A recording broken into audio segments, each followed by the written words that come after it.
বিসমিল্লাহির রহমানির রহিম।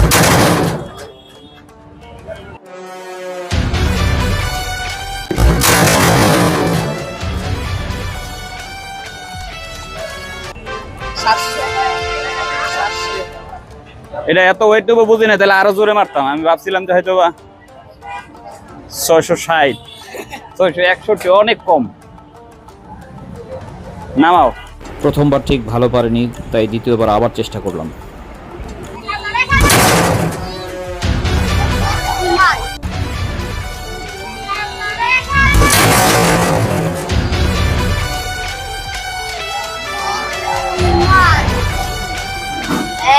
এবার গাটা একদম ঠিক মতো দিয়েছি, মনে হয় 750 হইব, তাও বেশি হইব না। শিওর তুমি? 838। তবে কনফিডেন্ট আছে আরো জোরে মারতে পারো।